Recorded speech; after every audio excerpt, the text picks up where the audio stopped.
来，把孩子给我，我帮你哄。你先吃点东西吧。来，给我。好。哎呦，哦，乖，不哭了啊。不哭。谢谢小哥。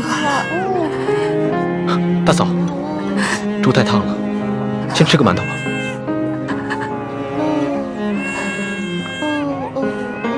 乖啊，别哭了。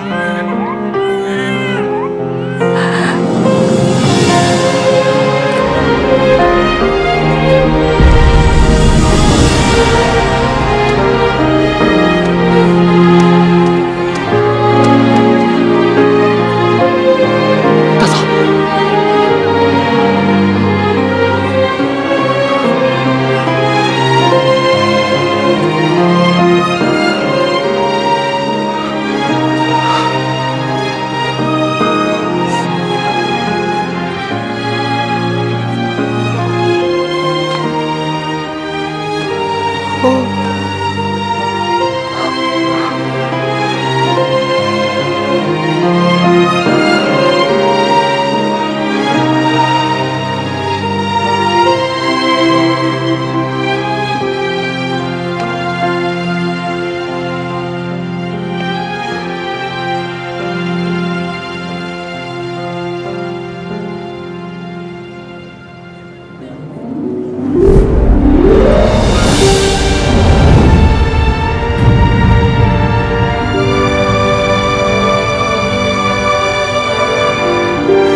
水干了，上面有人，交钱吧。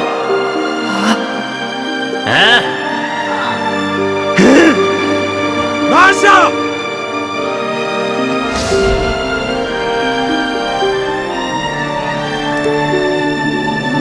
龙珠？什么是龙珠？就是皇上的眼泪，就是您的眼泪啊！说实话，朕自小长大，除了8岁的时候，父母双亲轰逝以外，还从来没有掉过眼泪。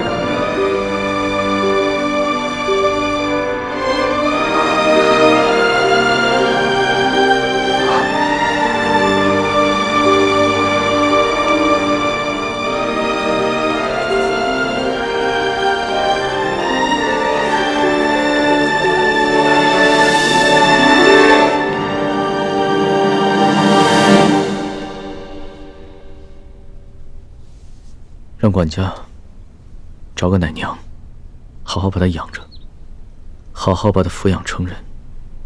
所需用途，我会派人一一送过来。钦差大人真是心善，这孩子虽然父母双亡，很是不幸，但能遇到钦差大人也是他的福分。奴婢一定好好照料这个孩子。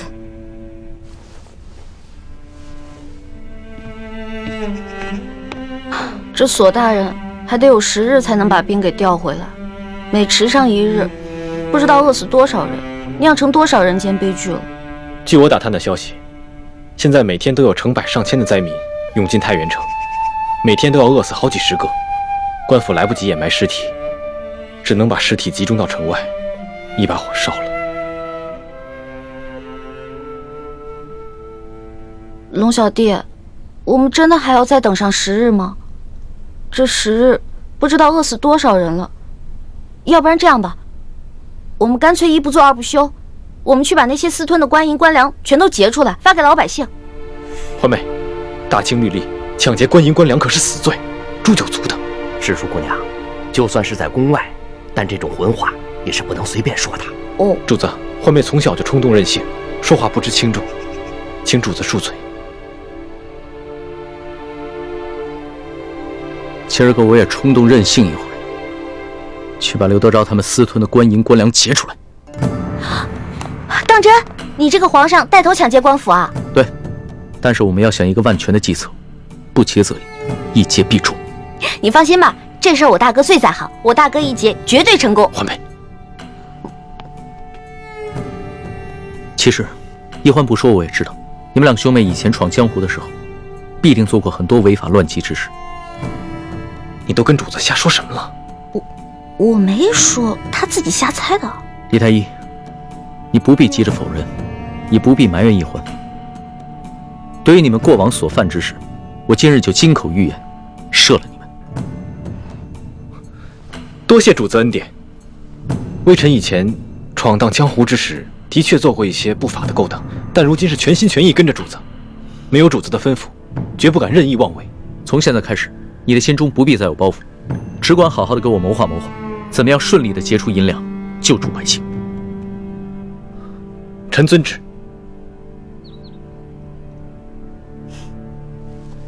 剑青，你今日怎么如此糊涂啊？你居然敢答应帮着皇上打劫官府，你这就等于是默认了你们过去是打劫官府的盗贼，知道吗？易欢就是这样，总是说漏嘴，一点分寸都没有。多谢主子恩典。微臣以前闯荡江湖之时，的确做过一些不法的勾当，但如今是全心全意跟着主子，没有主子的吩咐，绝不敢任意妄为。从现在开始，你的心中不必再有包袱，只管好好的给我谋划谋划，怎么样顺利的结出银两，救助百姓。臣遵旨。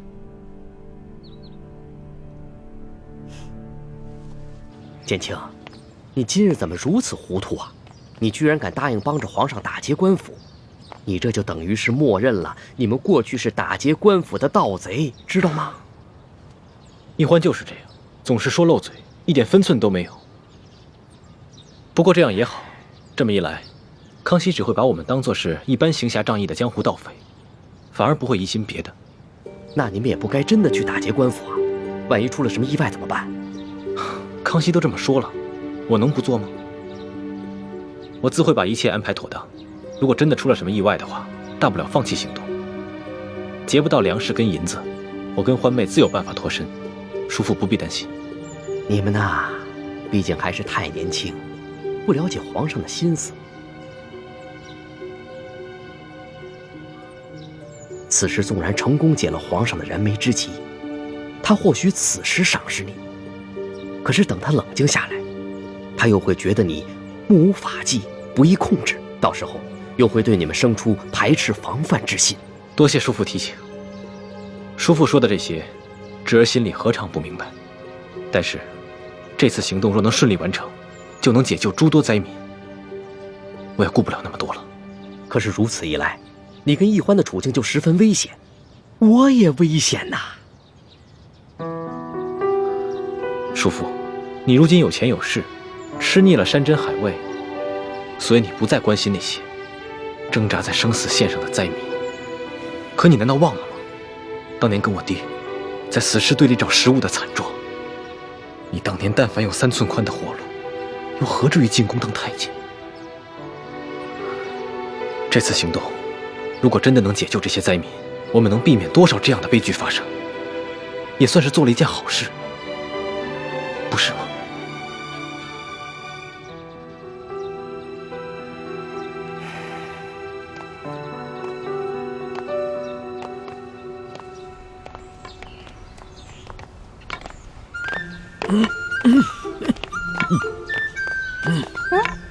哎，龙小弟，我刚刚给你2颗变身丸，还没有给我钱呢。我现在哪有钱给你啊？行了，那我就先记在账上，看在你是我兄弟的份上，利息看着给吧。趁火打劫，你比裘贵的奸商还要奸。欢妹，别闹了。你到了山西商会了，裘贵见过我们，千万别让他识破我们的身份。你们先进去，我在外面守着。知道了，爷爷你慢点走啊，别摔着啊。走吧，孙儿。走吧。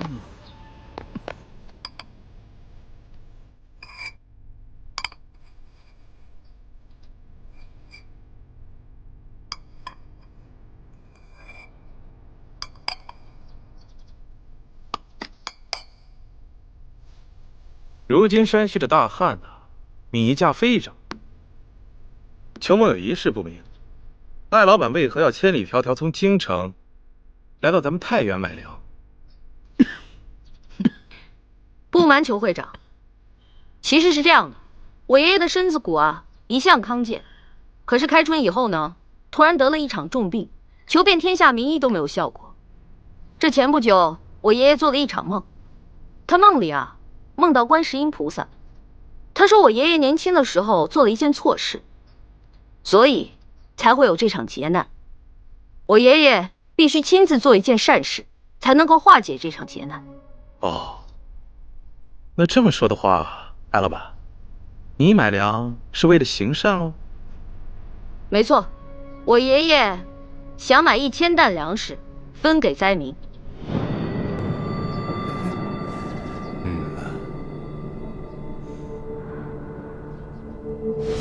我已经查探明白了，裘贵和整个山西粮商手里，大约囤着20多万担粮食。朝廷调拨的30万担赈灾粮，真正分到灾民手里的，不到1/3，剩下的2/3都被他们官商勾结，给私吞了。所以这20多万担粮食也得等索大人调兵回来，把刘德昭抓住以后再发给灾民。目前我们就先截一部分发给灾民，让他们支撑到索大人回来以后就行了。眼下城中有1万灾民，离索额图调兵回来之日还有10日左右。若每日每人按1升粮食算的话，10日便是1斗，1万灾民就是1万斗，折合下来便是1000担粮。1000担相当于12万5千斤。我跟易欢再加上随行的侍卫，无论如何也没办法在这么短的时间内把这么多的粮食从裘贵的庄园里偷运出来，所以就只剩下一个办法。什么办法？论到这种勾当，你们兄妹俩肯定比我这个当皇帝的有经验多了。龙小弟，你这句话里有骨头，话里有话啊。咱们先说好了，之前的事呢，你要既往不咎；这次的事是我们奉旨行事，你不许秋后算账。我自然是开玩笑的，我金口玉言说过的话岂会反悔？什么办法？快说吧。既然不能偷，也没有办法从外地运过来，那么就只剩下一个法子：买。嗨，老板，你有这份善心，那是大喜事啊！裘某和兄弟们也都敬佩得很，对吧？是啊。只是，您祖孙2位可知现在山西粮价的行情吗？每斗米2000钱，1担米呢20两银子，所以这1000担米就是2万两银子。我说对了吗？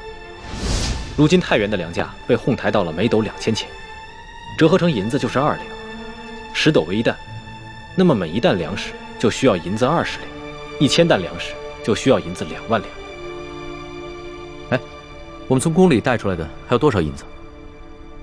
刚开始的时候是挺多的，不过一路上被你东送一下西捐一下的，现在也剩的不多了。那我的那些随身之物呢？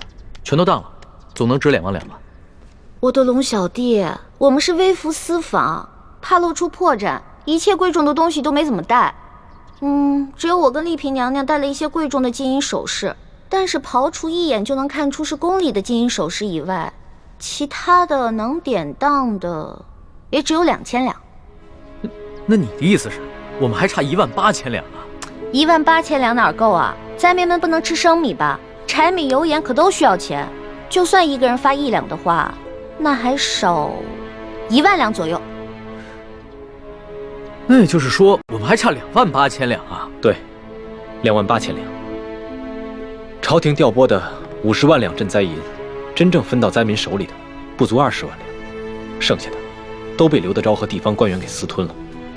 光刘德昭一个人就侵吞了10万两，其中有5万两在裘贵的庄园里面。我明白你什么意思了。你的意思是，我们只劫银，不劫粮，然后用劫下来的银子去买粮食，对吧？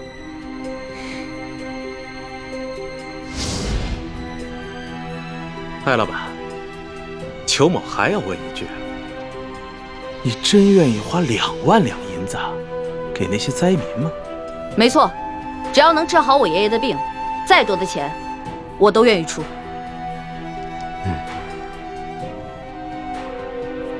好，艾老板真是财大气粗啊。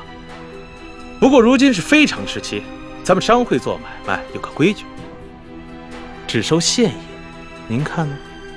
孙儿啊，这裘老板是不相信咱们艾家的实力。把咱们带的现银拿上来给他瞧瞧。是爷爷，请各位稍等一下，抬进来吧。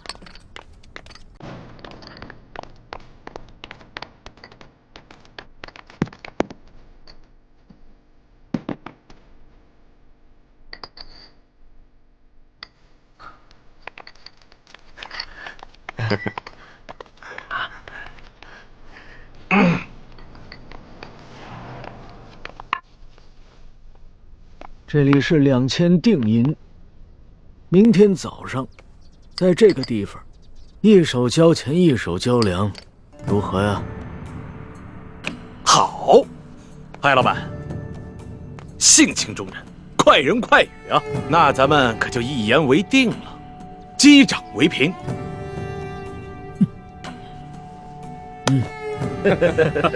这艾老板的为人真是爽快啊！是啊，来人，送艾老板。就喜欢跟这样的人做生意啊！对，没错。哎呀，龙小弟，你知道吗？为了凑够那2000两定金，我跟丽萍娘娘把自己所有值钱的金玉首饰全都给当了，还有我的一个金镯子呢。放心吧，等锁头回来以后，你当的那些首饰全部完璧归赵，少了一件，你唯我是问。光完璧归赵可不行，我得加上利息呢。行，反正我这个竹杠最好敲。当然了，你就是个大竹杠，棒棒棒！欢妹，别闹了，让主子先回房间休息吧。咱们还得去和侍卫兄弟们商量一下今晚的行动计划。昨晚已经打草惊蛇了，裘贵一定加强了对庄园的守卫，我们需要做好万全之策。不用了，我不累。我跟你们一起好好谋划谋划。今天晚上啊，这个行动我一起参与。陆小弟，你之前不是开玩笑啊？你真的要跟我们一起打劫官府啊？你可是皇上。我看起来很像开玩笑的样子吗？皇上，这样太危险了。危险？我自幼父母双亡，8岁登基，哪一天不是在危险之中度过的？就像上次擒拿鳌拜一样，那不也是在冒险吗？其实我跟你们一样，也渴望冒险，渴望刺激，只不过身在禁宫不得自由罢了。再说了，这一回可能是我这辈子唯一一次当侠盗的机会，我可不能就这么错过。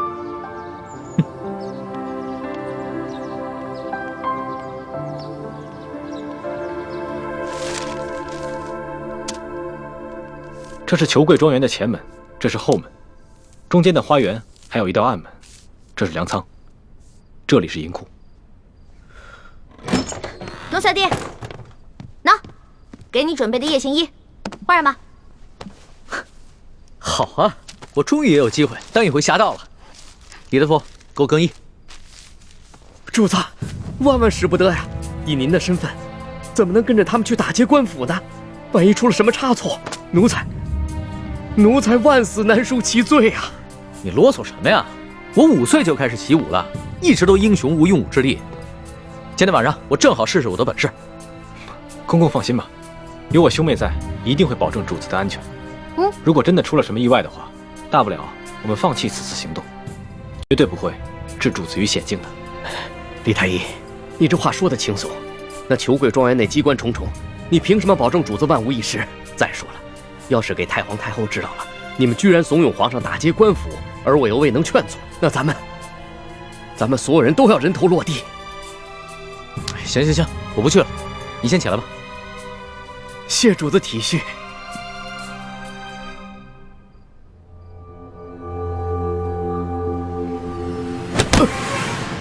得罪了李公公。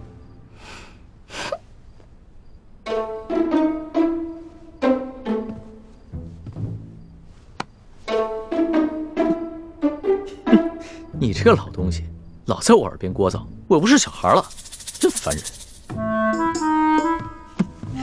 李公公，暂且在这里好好休息吧，我们速去速回。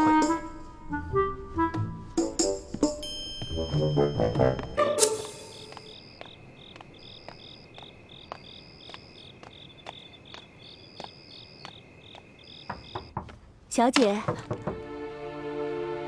老奴给你炖了一碗燕窝。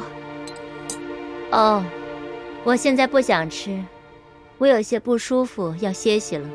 啊，小姐，你哪里不舒服？要不要老奴帮你找一个郎中给您看看？不必了，我就是身子有些乏，睡一觉就好了。哦，那小姐，您先歇着吧，老奴明儿一早再来看你。老奴先行告退了。嗯，你下去吧。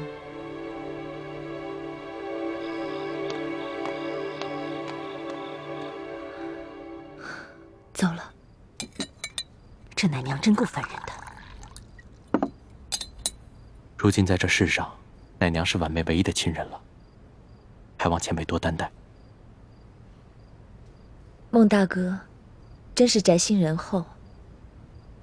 怪不得你虽是刘德昭的护卫，婉心妹妹仍然对你倾心。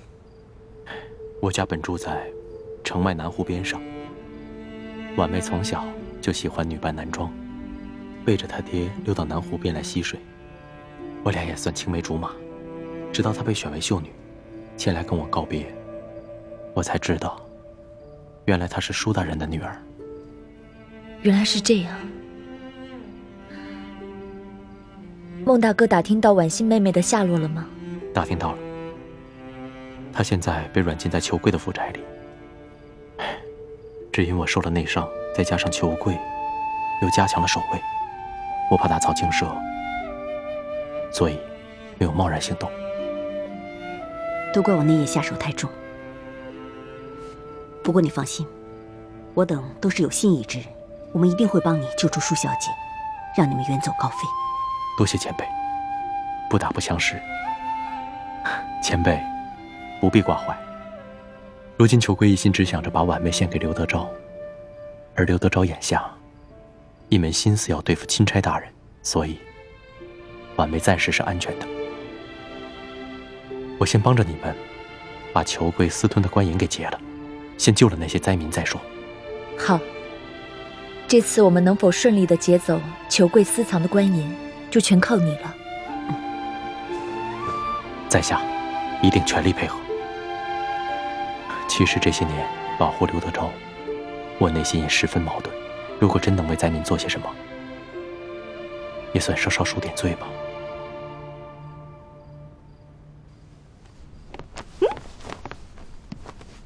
哇，陆小弟，你穿上这身衣服太逗了，比你平时穿龙袍有意思多了。你看看，是吧？我也觉得挺新鲜的。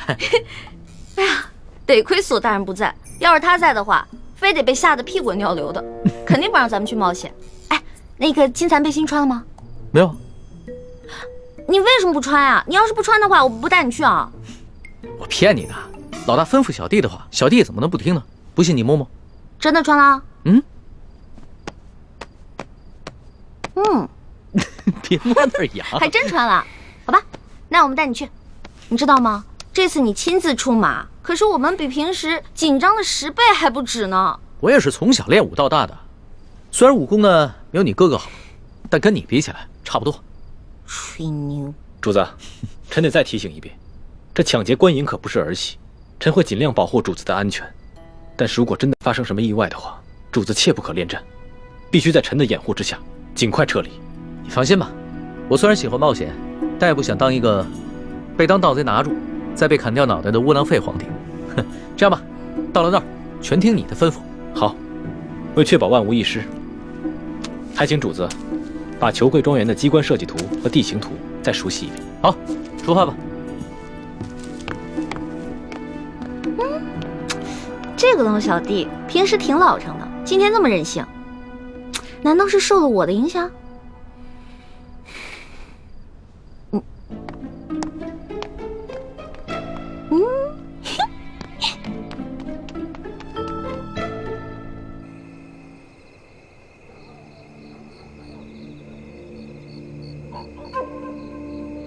我事先鼓动了大批灾民到府衙和城中各大户门前闹事。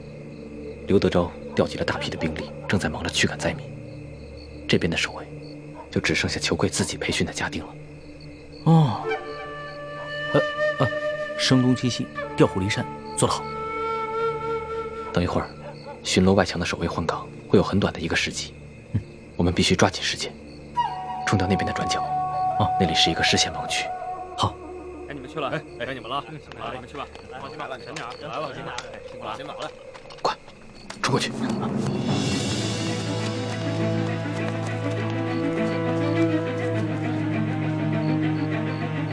龙小弟，紧张吗？紧张，但是好刺激啊！江洋大道还挺好玩。带上。主子，千万别孩子气，这可是杀头的勾当啊！每年有多少盗匪，要么当场死于非命，要么被官府抓住处以极刑。只有极少数运气好的，能够一再得手。但是久走夜路，哪能不湿血？最终都是难逃一死。哎，呸！你怎么老说这种不避讳的话呀？死的，我们才刚开工。第一组侍卫兄弟已经得手了，藏在墙头高处的暗哨已经被解决了，我们可以翻墙进入庄园了。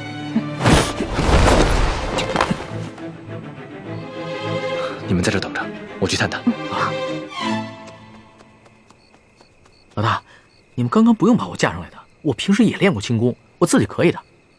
你以为你是真龙啊？你还可以自己飞？得了吧你！记住我平时教你那些轻功的方法啊，下次没准能用得上，知道吗？知道了，老大最厉害。当然了，要不然怎么我是你老大呢？走。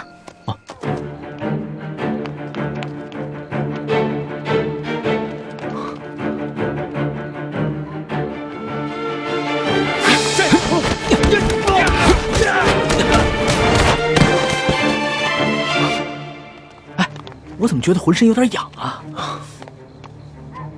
哎，是不是有人啊？主子别担心，他们是咱们从宫里带出来的侍卫，这两个是第二组。主子，我先带他们去解决守在银库门口的几条狗。欢梅，你带着主子来银库来跟我会合。路径图都记清楚了吗？当然了。这庄园的路径其实是一个迷魂阵，千万不要走错了。看不起我啊？不可大意，你自己走差了不要紧，以你的轻功自然能够脱身，可是主子就危险了。我是老大，我肯定能保护好我的龙小弟的啊！你们小心一点，我先走了。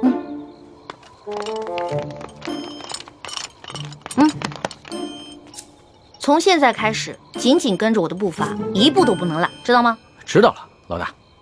走。那怎么了？不知道该怎么走了？应该是这边，走。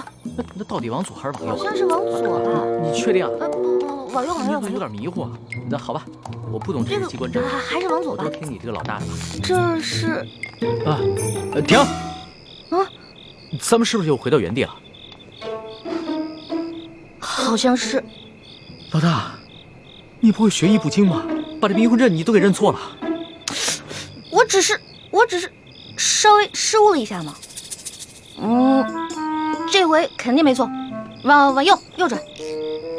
不是老大，你确定不是往中间吗？我是老大还是你是老大呀？你宫里老师教过你阵法吗？不是，我是没学过阵法，可是你哥哥刚才给的地形图我是看过的。我记得走到这个位置以后啊，似乎是往中间走。你看似乎，这说明你也不确定。不是，我是记得该往中间走，但是你又说是往这边，我就不确定了。不确定是吧？我是老大，听我的，走。那。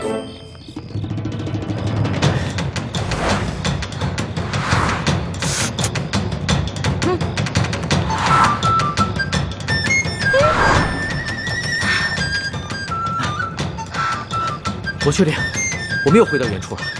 我也确定这就是原处。不是，老大，我现在总算知道你为什么总不说你的师承来历了。感情是你的师傅们从来不让你在外头打他们的名号吧？你怎么知道的？不过我师傅说了，说我天资聪慧一点就通，我只不过差那么一点点的认真和努力。你哪是差那么一点点的认真和努力啊？我跟你说，你师傅没被你气死也算是上天垂怜了。不许取笑我，朱哥哥老取笑我，你不许取笑我，我是你老大，知道吗？好，小弟不敢取笑老大。老大，那咱们现在该怎么办啊？你刚才不说往中间走吗？那就听你的呗，中间走走看呗。那走吧。走。哎，你们谁呀？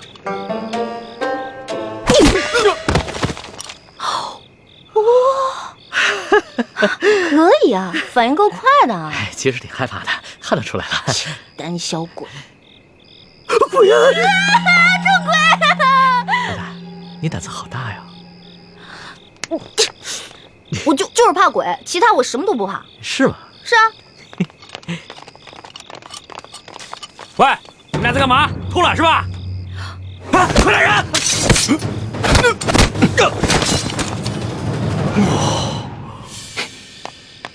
猪哥哥，还好你来救我们了。我看你们迟迟不来，我就知道你一定又犯糊涂了。前面挡路狗已经被我解决了，离他们换班还有半个时辰，抓紧时间。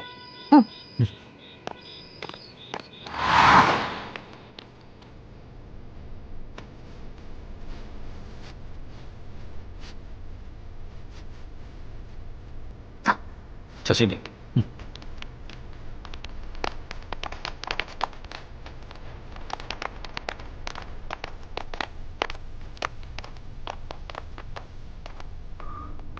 我来。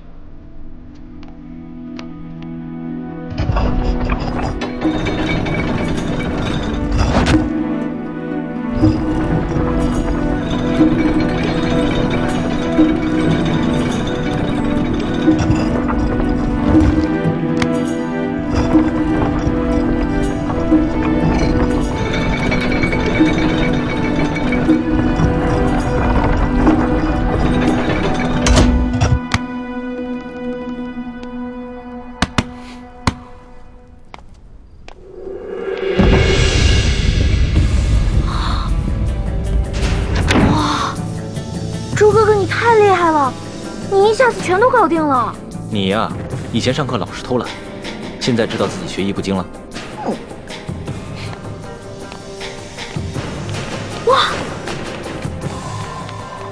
哇，这么多银子啊！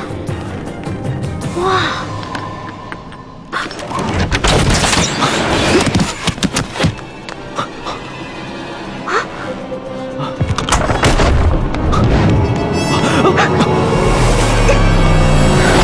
刘小弟，你没事吧？啊，我没事，幸亏你反应快，不然我现在只怕猪哥哥，对不起，刚刚都是我大意了。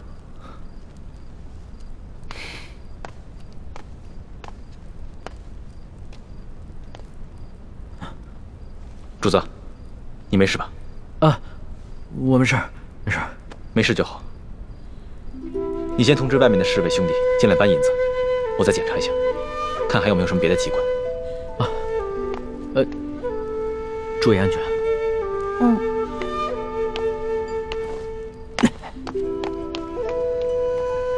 猪哥哥，对不起啊，我刚才真的不是故意的，你别再生气了。你以为我生你的气，是你不小心触动机关吗？没想到，在最危险的时候，你最先救的，竟然是他。你是因为这件事情生气啊？那你也太小心眼了吧？你看他武功不行，所以我肯定要先救他嘛，我得保护他嘛。你从小在我心里就是最强的，你肯定能保护好自己啊。但如果有一天我们两个同时遇到危险了，我第一个救的肯定是你，再救我自己。你呀，来，快点，快点，快点，能装多少是多少，快！多多益善，多多益善啊！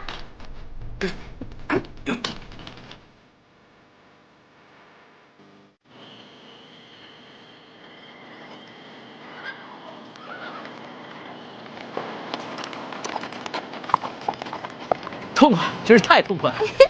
今天晚上的经历真是太刺激了，我必将终身难忘。哎呀，可惜不能让史官把今夜的经历全都记入史册。更不能让太皇太后知道了。要是让她知道了，肯定又说把你带坏了。那可不就是你这个老大带坏我这个小弟的？嘿，你现在是赖上我了是不是？那好，不赖你啊！老大辛苦了，等回宫了以后呢，我就重重的赏你。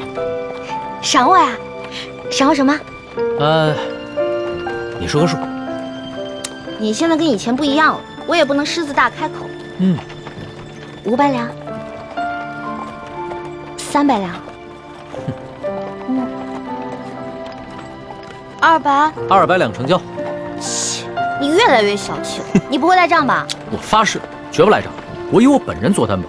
我要是赖账的话，到时候我就把我这个人赏给你。哎，算了吧，你一次用膳就要吃上上百道菜，我可养不起你。如果你要赖账的话，我自认倒霉呗。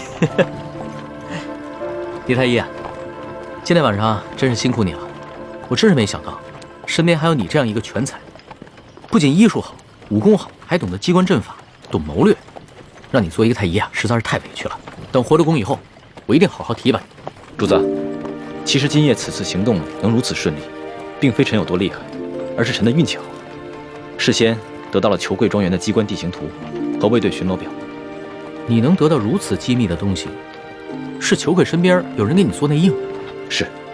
看来真是得道者多助，失道者寡助啊！我一定要做一个有道的天子，不能做一个无道的昏君。农小弟，我相信你。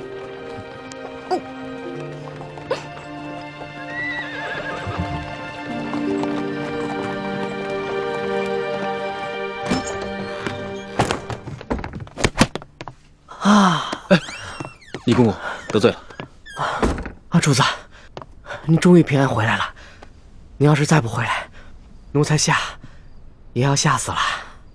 李德福，这件事情你得替我保密，不能告诉任何人，尤其是太皇太后，要不然我就砍了你的脑袋。只要主子能平安回来，这件事情奴才就当不知道。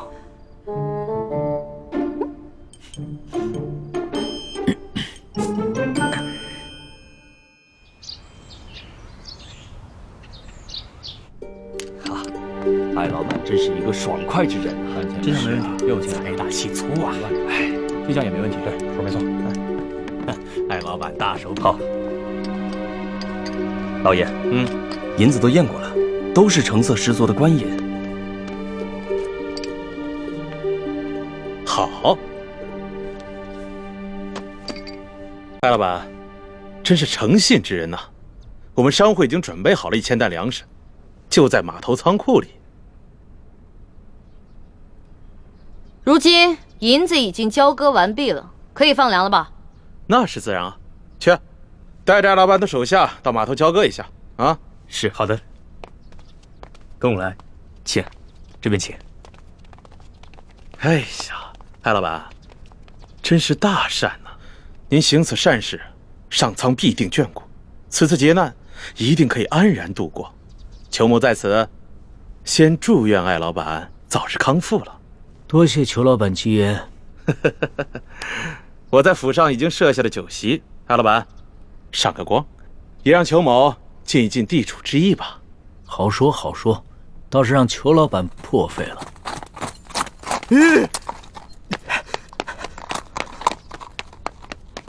老爷，不好了，老爷，老爷，不好了，老爷！慌什么？说，庄园进了盗贼，银库里的银子少了整整3万两。这3万两？你说什么？再说一遍。昨夜，庄园进了贼，盗走了3万两银子。你废话你！啊！这么大的事，现在才来报？报了，今儿4更天就发现出了事儿。庄园管事马上派人给老爷还有巡抚大人报信儿，可等到5更天没见回音，庄园管事就派出了第2批、第3批人报信。可还是没有回音，庄园管事意识到事情不妙，便让小人骑马绕行了10几里前来报信，这才顺利进了城。哎呀，这怎么这么不小心呢？怎么回事啊？这是怎么会出现这样的事情啊？艾老板，我那几批送信的人，不会是让你的人给劫了吧？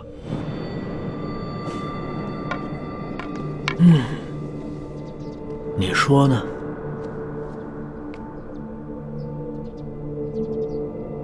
这么说，这批银子是从我庄子上劫的了？你说呢？你真是吃了雄心豹子胆了！去，把这件事报告给巡抚大人。是，来人，把他给我拿下！把他们抓。别嚎了，你外面那几条狗早就被我大哥解决掉了，好也没用了。你，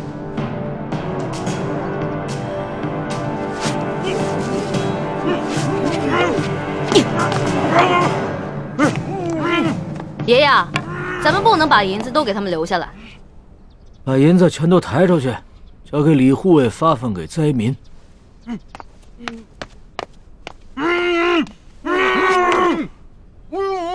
走吧，松儿。等一下。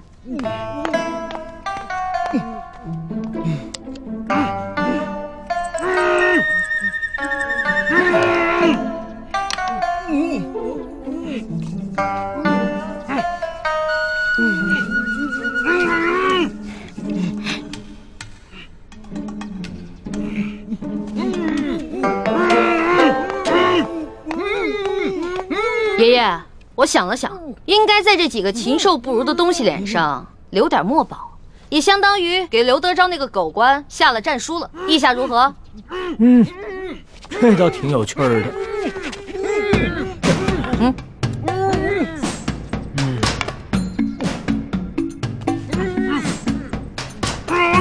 别动，再动的话，拿刀在你们脸上刻字了啊！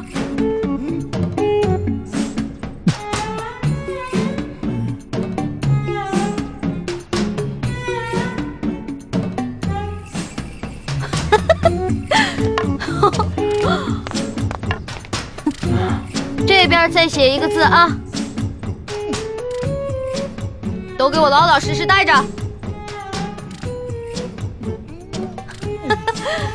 好了。哎，不错不错，写完了。行了行了，别鬼叫了。知道我爷爷是谁吗？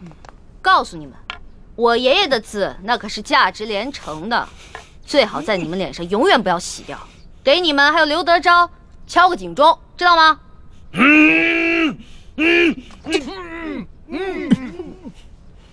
走吧，松儿。走吧，爷爷。慢点啊，爷爷。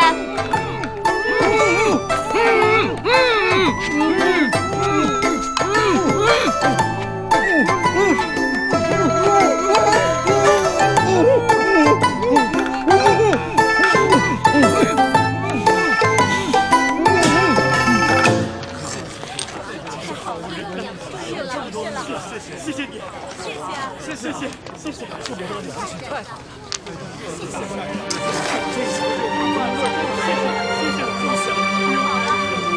好，谢谢啊，终于有吃的了。哎老爷，谢谢您。哎老爷，您可是活菩萨呀，是吧，乡亲们？各位不必谢我，其实我也是皇上指派下来赈灾的。你们手上拿的粮食和银两，全都是朝廷调拨的赈灾银和赈灾粮。接下来，朝廷还会有更多的赈灾计划，帮大家重建家园，度过灾年。谢谢皇上，谢谢皇上，皇上万岁！谢谢皇上。朱哥哥，灾民们暂时得救了，你怎么不高兴啊？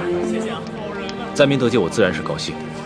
可如此一来，却是在帮康熙和大清朝廷收买民心了。大人，干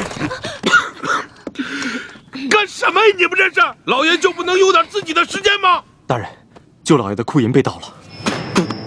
你说什么？银库被盗了？不仅被盗了3万两银子，还有1000担的粮食，也被那帮人分给了灾民。待卑职得到消息赶到码头时，那帮人已不知去向。消气，这些刁民，这是要造反呢！去看看。老爷，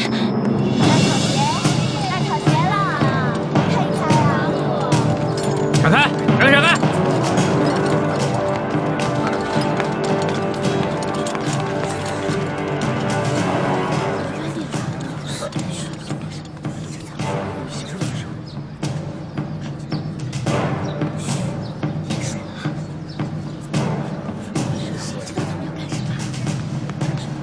老爷，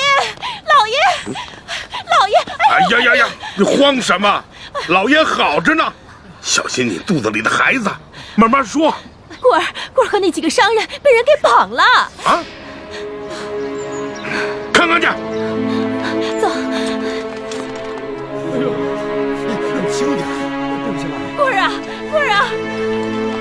你能不能轻点？哎呦，棍儿啊，这是哪上着了？怎么不起来？这人怎么了？啊，哪个不要命的干的？你到底出啥事儿了？你倒是说话呀！你别吓我！你这是怎么了？来，先起来说啊，先起来！别帮我！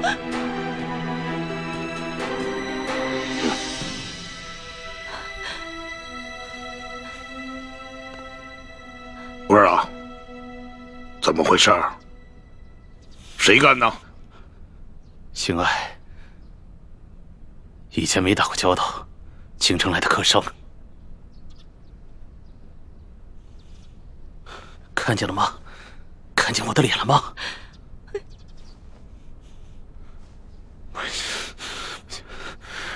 让我抓到他！我扒了他的皮！刘德昭，这事你必须得给他做主。你看看他这脸都成这样，他怎么见人？他怎么活呀？你什么时候受过这样的委屈？什么时候被人这样欺负过？我跟你说，这事你要是不给他做主，我跟你说，以后你就甭想让他出钱都没有。好了，成何体统啊！有事回家说去。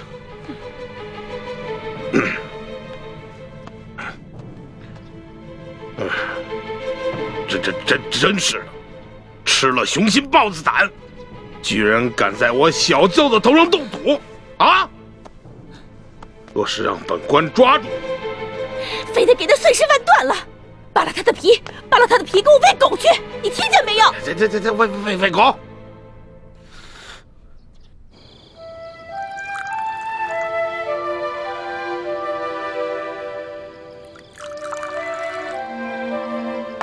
娄小弟，这杯酒我敬你，谢谢你为了老百姓，肯跟我们一起铤而走险。老大，这杯酒应该是我敬你和你大哥才对，要不是你们兄妹俩的话，我还不知道有多少大清的子民要惨遭刘德昭和这些贪官污吏的迫害。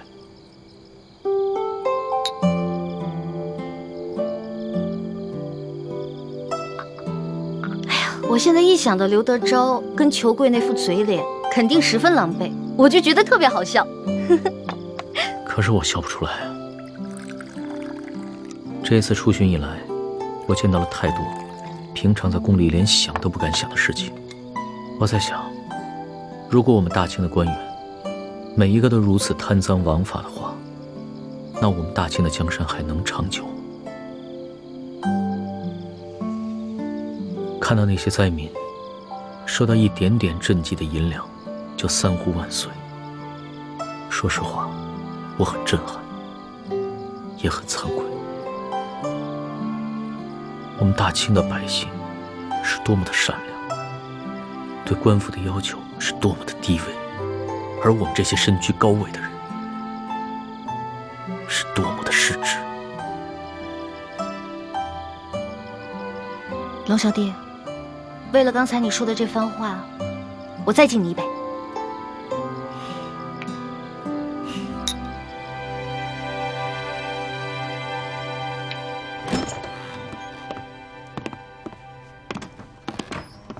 易欢呢？康熙心情大好，拉着易欢陪他喝酒。他们现在正在院中，饮酒赏月呢。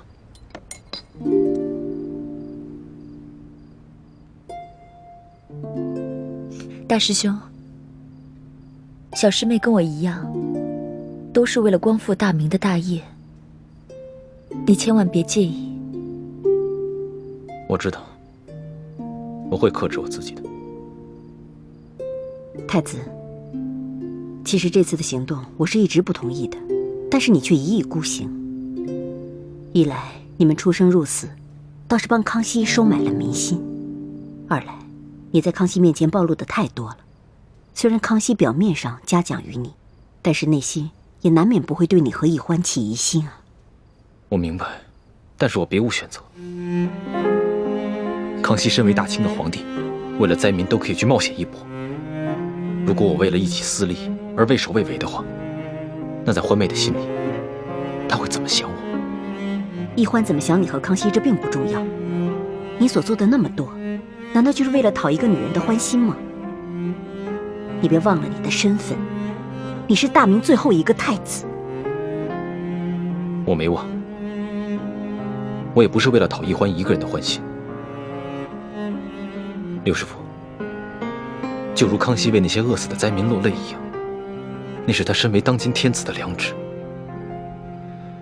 而我作为大明最后一个太子，如果连这点良知都没有的话，那我还有什么资格去跟康熙争这个天下？师父，大师兄说的对，正因为他是大明的太子，他才必须心怀天下呀。幼稚！这古往今来，有谁打天下靠的是妇人之仁？想要心怀天下，那我问你，你怀的是谁的天下？是爱新觉罗的天下，是大清的天下。你想要心怀天下，就必须要先打下天下，你才有这个资格。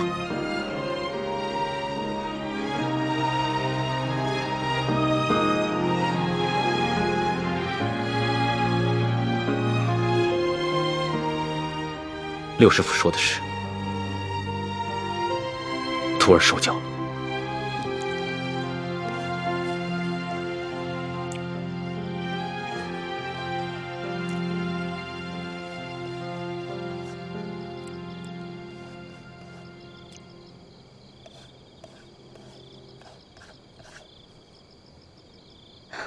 龙小弟，你可认得此字？这不就是龙字吗？那你可知此字何意？老大，你是要考小弟的学识吗？那小弟可能会比老大你强上那么一点点。这龙字啊，本意是指能带来雨水的神物，在此呢，则既指春天的雷雨。耳者闻也，耳与龙联合起来，表示耳朵听到春雷声，本意指这个年老耳背的农夫啊，平常无法与人交流，但在春分时节，他能听到春雷响声，便知道该下地播种了。后来慢慢变成现在的意思，指称别人耳背的毛病。龙小弟，若论这番学识，我自然是不如你。但是今天我想给你讲另外一层意思。你看这个龙字，是龙跟耳结成的，这个龙指天子，意思就是说，其实天子的耳朵只是个摆设，民间的疾苦是听不到的。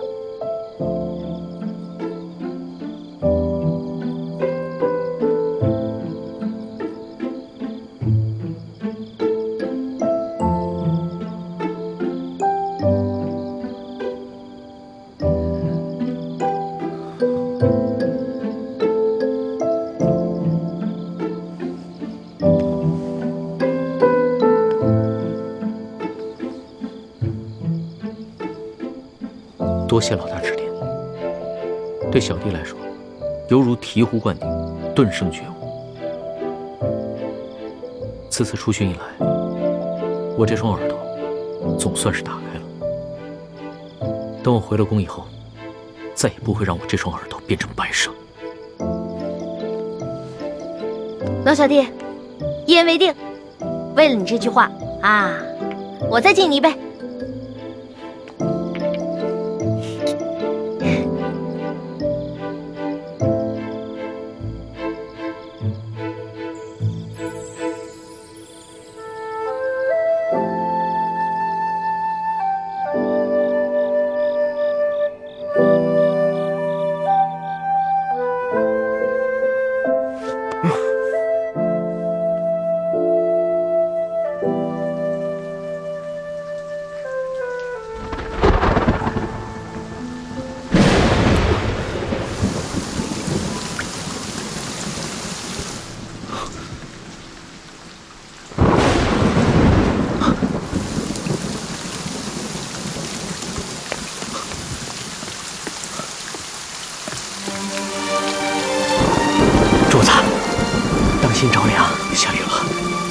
下雨了，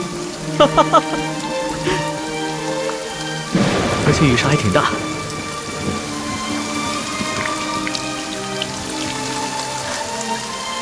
看这个雨势，山西的旱情应该能得到缓解。这都是主子您宅心仁厚，感动了上苍，所以上苍才降下甘霖，拯救万民呐。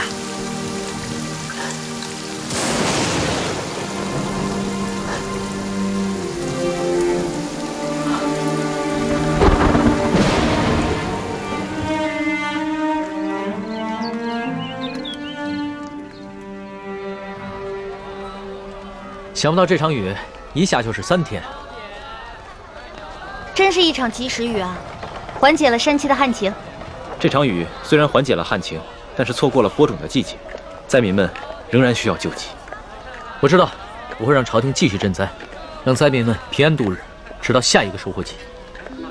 龙小弟，看来你这双聋耳真的打开了，能听见民间疾苦了。主子，咱们还是少在外面走动吧。前些日子发生那么大动静，一定会惊动官府。索大人出去调兵，不知道什么时候才能回来。万一在这个时候发生什么意外的话，那可不得了。我想看一看刘德昭他们会如何行动。再说了，那日我们都易容了，他们认不出来。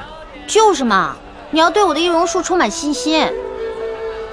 主子，你看现在街道上，这个灾民比以前少了很多，多半是他们领到了钱粮，又看到旱情得到了缓解，所以都回家去了。只是这些钱财还完全不够，有一些住得偏远的灾民，还有一些老弱妇孺，就完全没有得到救济。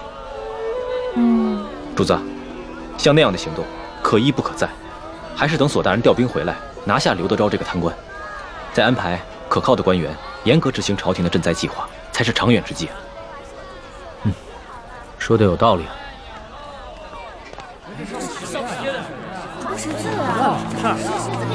我跟你们说，听说前些天有人在码头上给灾民们分粮分银。哎，龙小弟，咱们都成了官府通缉的江洋大盗了。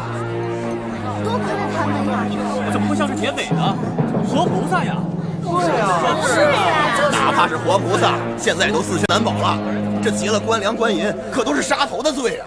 是啊，就咱们老百姓啊，最可怜了。逆来顺受是个死，这官逼民反还是个死啊！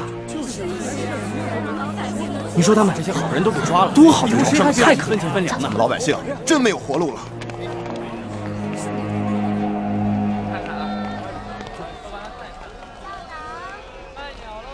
待我回宫之后，一定要将刑部那些盗案发回重审，只有那些真正打家劫舍的盗案，才判死罪，而那些被无良贪官逼得走投无路的囚徒，全部从轻发落。龙小弟，你简直太圣明了！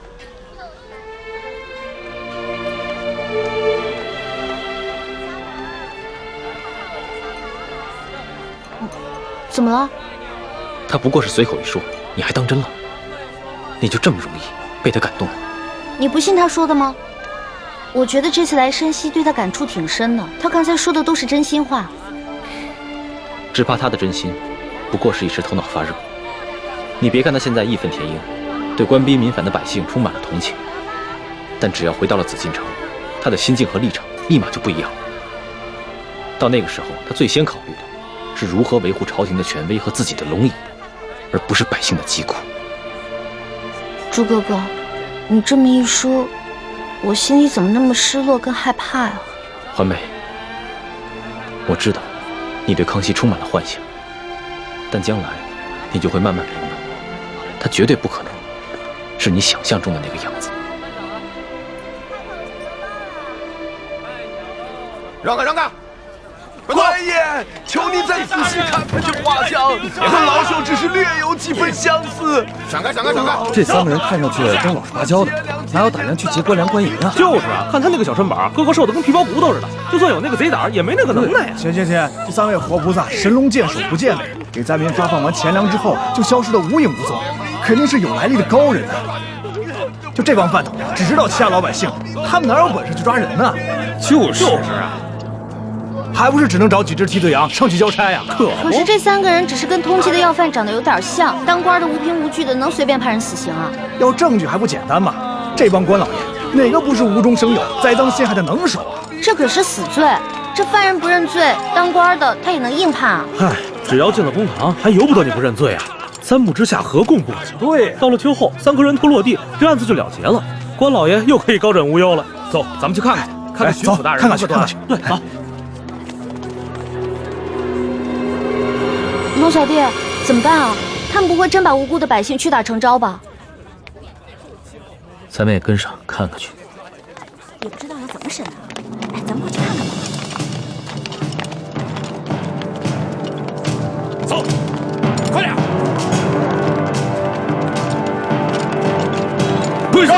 绕开！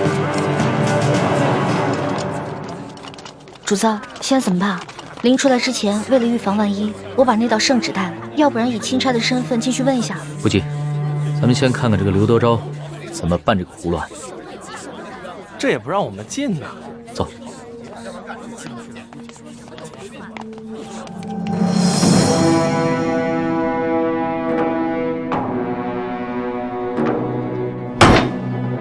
王13、胡二狗、谢大牛，你们说你们并未劫粮劫银，可是为什么从你们家中搜出了失窃的官银跟粮食？讲！大人呐，小老儿实属冤枉啊！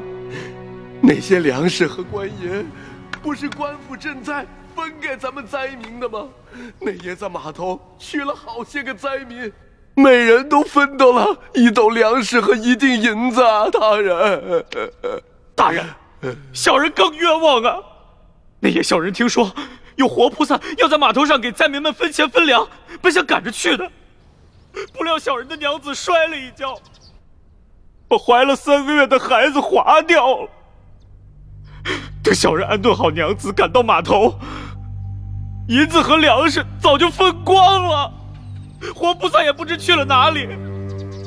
小人的家中穷的只剩下4面墙了，也不知差爷们怎会在家中送出这些粮食和1锭银子来。大人，大人，小人冤枉的。小人那日夜里在家照顾病重的老娘，赶去码头也去得晚了，什么都没分到。哦，金嫂，有人拿着画像在小人家门口望了几眼，问了小人几句话，随后那人便送了小人1袋粮食和1锭银子。小人正感激不尽，赶紧去给我那快饿死的老娘熬粥，谁想到还没等到粥熟呢，这时就来了几个捕快大人，硬说小人是盗抢官粮官银的贼啊！大人，小人实在是冤枉。我算看出来了，他们是拿着画像对比，看谁长得像就抓起来栽赃。冤枉啊！小人冤枉啊！大人，大人要明察呀！大人明察！大胆的刁民，你们竟敢诬陷本府的公差！来呀，传证人！带证人！这架势，我看着都害怕，何况寻常老百姓呢？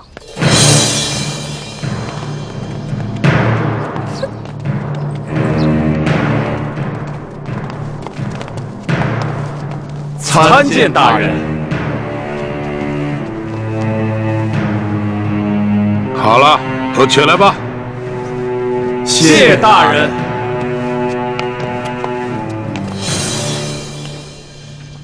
主子，他们脸上那些墨汁啊，是我之前加过药的。要是想洗掉的话，除非搓掉一层脸皮，不然的话1个月都别想洗掉。这些梁上丝毫没有吸取教训，脸上的字还在，却又在陷害无辜百姓了。他们竟然如此不知悔改，将来我便命人将这些字刺在他们脸上，除非他们撕掉脸皮，要不然一辈子都洗不掉。真的？那就太痛快了，这就叫做恶人自有恶人磨。你什么意思啊？我也是恶人。我不是那个意思，我的意思是说，古往今来哪个皇帝不杀人啊？一句话不就血流成河吗？难道不是最大的恶人？环美，就算主子说了，在宫外可以畅所欲言，但你也不能不知轻重，胡乱说话。我知道，龙小弟嘛，宰相肚里能撑船，更何况你是皇上，所以你肚里可以撑100只、1000只，可以撑上万只啊！所以你肯定不会跟小女子计较的，对不对？哎，行了，别说那么吵，我都听不清公堂上的动静了。哦，你们几个证人，认一认前面这3个，他们可是那日打劫你们的匪徒。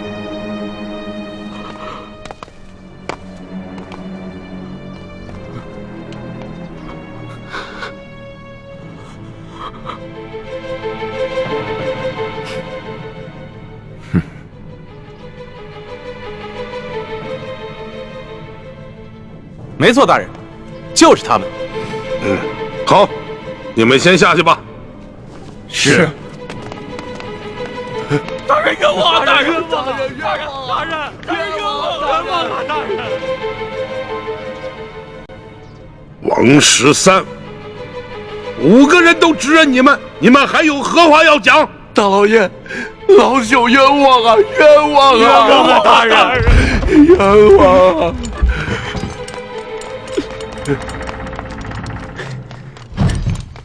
大人，这是我等从那3人家中搜出的迷药。这些迷药和迷刀府中守卫的那些完全一样。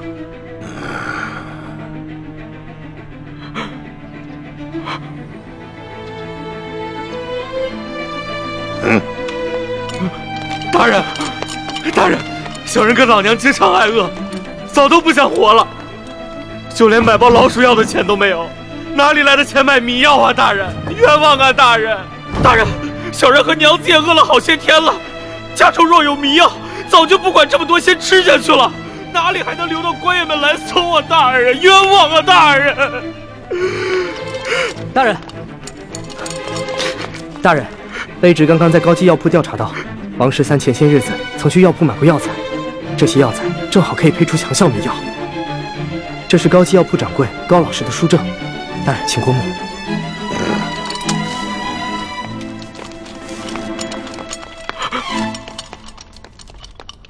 哎呀，谢大牛、胡二狗，你2人没钱买迷药，那这药一定是王13配好后送给你2人的，对吧？冤枉啊！大人，冤枉啊！大人，小人根本就不认识什么王13啊！大人，是啊，小人到现在都不知道您说的王13是谁呀！大人，冤枉啊！大人，大人，冤枉啊！大人，老爷，小老儿前些时日确实到高级药铺买过药，只是想配一些迷药药兔子，怎敢拿这些药去药人呢？大老爷，更不曾把这些药分给2个不认识的人呢，大老爷。真没想到，他们连相关的伪证都做好了，看这手法，简直是轻车熟路。看来他们早就商量好了，如果找不到我们3个，就要拿这3个无辜的百姓顶罪。你们这些个刁民啊，人证物证俱在，还敢抵赖？冤枉啊！大人，冤枉！还不赶紧给我速速的招来！你们是如何勾结江洋大盗，盗取府库官银的？大人，小民冤枉啊！明察呀，大人！一群刁民，刁民！事到如今还敢喊冤？好，来人呐！每人重打30大板！大人，看你们还敢嘴硬！打死人！冤枉啊！大人，冤枉啊！大人，大人，冤枉啊！大人，冤枉啊！大人，大人，别打了！大人，冤枉！大人，小人冤枉！大人，冤枉啊！大人，这个狗官，看来刘德昭是铁了心要将这3个百姓屈打成招了。主子，我实在看不下去了，我必须要阻止他们。我眼下好歹也是奉旨查处书剑一案的钦差大臣，纵然无权过问山西的地方政务，但刘德昭应该也不敢把我怎么样。这样吧，你先去击鼓鸣冤。是。冤枉！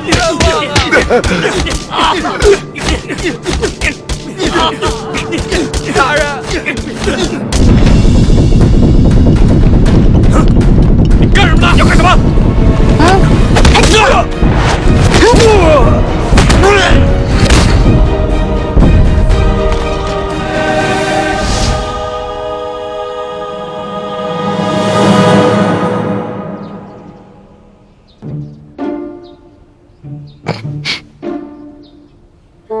龙小弟，武功长进了吗？那是，跟了老大这么久，总得学点本事不是？干什么？你们干什么？我们家大人奉旨前来山西查案，还不赶紧让你们巡抚大人出来迎接？你们真是钦差大人？圣旨在此，还有假吗？喂，一道圣旨这么威风啊！老大，这个代表着至高无上的皇权。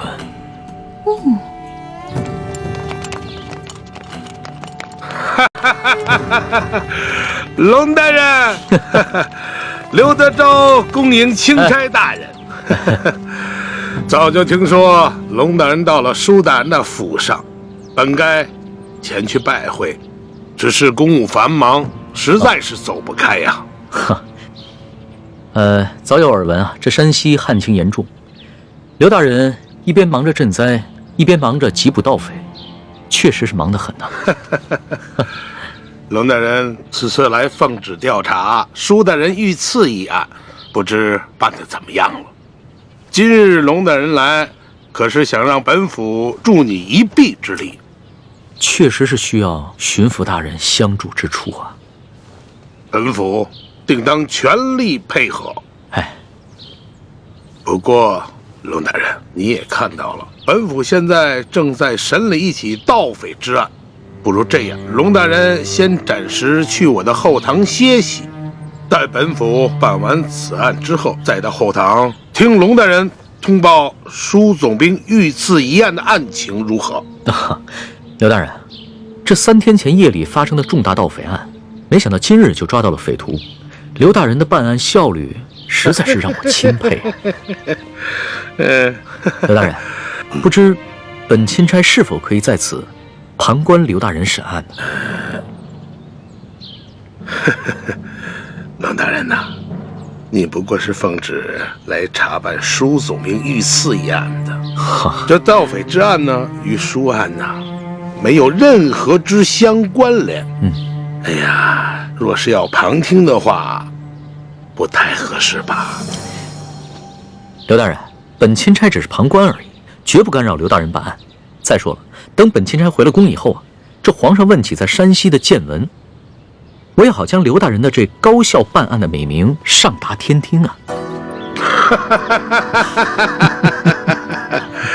哎呀，龙大人若是执意要旁听的话，那就堂上请。哎，请，请。刘大人，这3个就是劫银劫粮的盗匪吗？不错，现下人证物证俱在，可是他们抵死不招。